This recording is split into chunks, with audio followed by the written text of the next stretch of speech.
యాదాద్రి భువనగిరి జిల్లా యాదగిరిగుట్ట లక్ష్మీ నరసింహస్వామి ఆలయంలో వరుస చోరీలు భక్తుల్లో ఆందోళన కలిగిస్తున్నాయి. భక్తి, నమ్మకం, పవిత్రతకు ప్రతీకగా ఉండాల్సిన దేవస్థానాల్లో చోరీలు, అక్రమాలు వెలుగులోకి రావడం చర్చనీయాంశంగా మారింది.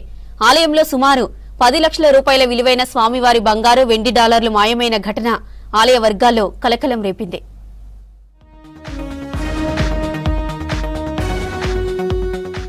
స్వామివారి ఆలయం అంటే భక్తి, నమ్మకం, పవిత్రతకు నిలువెత్తు ప్రతీకగా ఉండాలి.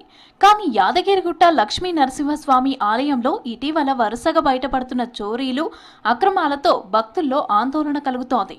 కొద్ది రోజుల క్రితం ఆలయానికి సంబంధించిన చింతపండు చోరీ కేసు ఏసీబీకి చిక్కిన ఘటన ఇంకా మర్చిపోకముందే ఇప్పుడు మరింత తీవ్రమైన విషయం వెలుగులోకి వచ్చింది. సుమారు 10 లక్షల రూపాయల విలువైన స్వామివారి బంగారం, వెండి డాలర్లు కనిపించకుండా పోవడం సంచలనంగా మారింది.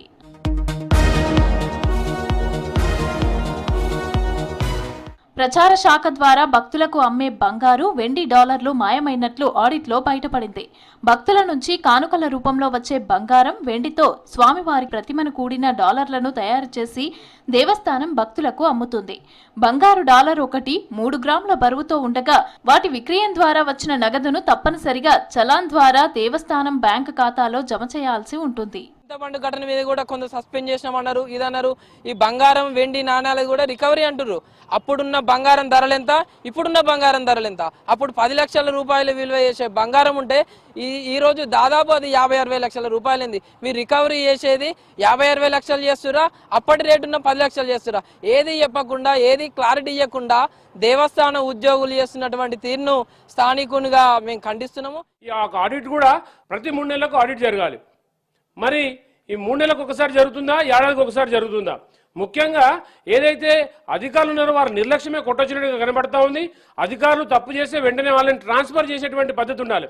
ఇక్కడ లోకల్గా ట్రాన్స్ఫర్ చేస్తూ ఈ డిపార్ట్మెంట్ ఆ డిపార్ట్మెంట్ ఈ డిపార్ట్మెంట్ అంటూ గతంలో ఒక అవినీతి కుంభకోణం కూడా పెద్ద స్థాయిలో ఏసీబీకి దొరికిన అధికారి. మరి ఇలాంటి తప్పిదాలు జరుగుతుంటే ప్రభుత్వం ఎందుకు స్పందించట్లేదు? భద్రాచలం నుంచి బదిలీపై యాదగిరిగుట్టకు వచ్చిన ఓ అధికారి ప్రచార శాఖలో డాలర్ల విక్రయ బాధ్యతలను నిర్వహించాడు. అయితే వృద్ధుడైన ఆ అధికారి అనధికారికంగా తన కుమారుడిని విధుల్లో చేర్చినట్లు తెలుస్తోంది.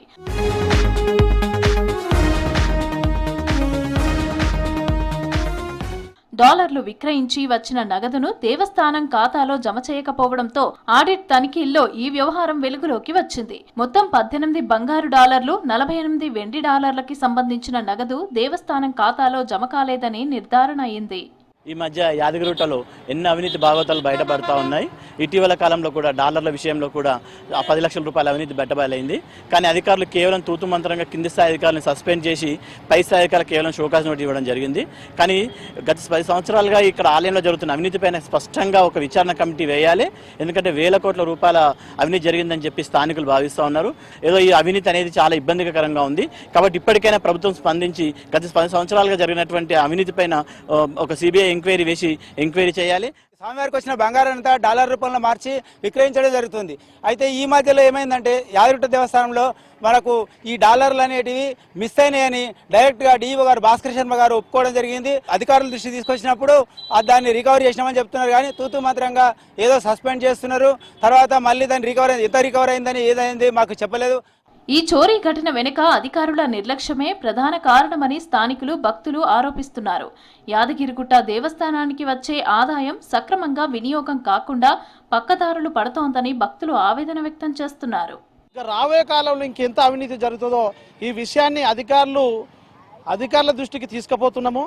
అధికారులు కూడా గుట్టపైన లేకుండా వేరే విధంగా బదిలీ చేయాలి, లేకపోతే శాశ్వతంగా వాళ్ళని సస్పెండ్ చేయవలసిన అవసరం ఎంతైనా ఉన్నది. కాబట్టి ఈ విశ్వాసాన్ని వచ్చిన భక్తులు నమ్మే విధంగా ఉండాలి తప్ప మీదనే అవినీతి జరుగుతుంది, మేము అక్కడ పోతే ఏం లాభం అన్నట్టు చేయకుండా ఇది తక్షణమే దీనిపైన చర్య తీసుకోవాలని కోరుకుంటున్నాను. పవిత్ర క్షేత్రంలో స్వామివారి సొమ్ముపై కన్నేయటాన్ని ఎట్టి పరిస్థితుల్లోనూ సహించబోమని ఆయన స్పష్టం చేశారు ఈవో భవానీ శంకర్. విచారణ కమిటీ నివేదిక ఆధారంగా కఠిన చర్యలు తీసుకుంటామని హెచ్చరించారు. విచారణ కమిటీ నివేదిక మేరకు ప్రచార శాఖలో విధుల్లో నిర్లక్ష్యం వహించిన junior assistant Ramachandrasekhar, record assistant లక్ష్మీలను సస్పెండ్ చేశారు. సంబంధిత శాఖ సూపరింటెండెంట్ నటరాజ్, సీతారామాచార్యులకు చార్జ్ మెమోలు జారీ చేయగా ఏఈఓ రఘుకు షోకాజ్ నోటీసులు ఇచ్చారు. ఇచ్చారు. మాయమైన నగదును కూడా రికవరీ చేసినట్లు దేవస్థానం అధికారులు తెలిపారు. పూర్తి స్థాయిలో ఒక కమిటీ వేసి విచారణ చేయడం జరుగుతుంది. కమిటీ రిపోర్ట్ కూడా త్వరలో సమర్పించమని చెప్పి కోరుతాము. తర్వాత ఆ కమిటీ రిపోర్ట్ ప్రకారం కమిటీ ఏంటంటే ఎవరి దగ్గర తప్పు జరిగింది, ఏం తప్పు జరిగింది అనేది మాత్రమే కాకుండా భవిష్యత్తులో ఇలాంటి తప్పులు జరగకుండా ఏం చేయొచ్చు, ఏమేం చర్యలు చేపట్టవచ్చు అనేది కూడా సూచించమని చెప్పడం జరిగింది. కమిటీ రిపోర్ట్ రాగానే ఎవరైతే తప్పు చేశారని తేలుతుందో వాళ్ళ మీద పూర్తి స్థాయిలో చర్యలు తీసుకోవడం జరుగుతుంది. చోరీ ఘటన ఆలయ వర్గాల్లో తీవ్ర చర్చకు దారితీసింది. ఏడాది కాలంగా ఆడిట్ తనిఖీల్లో ఈ విషయం బయటపడే వరకు ఎందుకు స్పందించలేదన్న అంశంపైన విచారణ జరగనుంది. ఇకనైనా యాదగిరిగుట్ట ఆలయంలో పారదర్శకత, భద్రత పెంచాలని భక్తులు కోరుతున్నారు.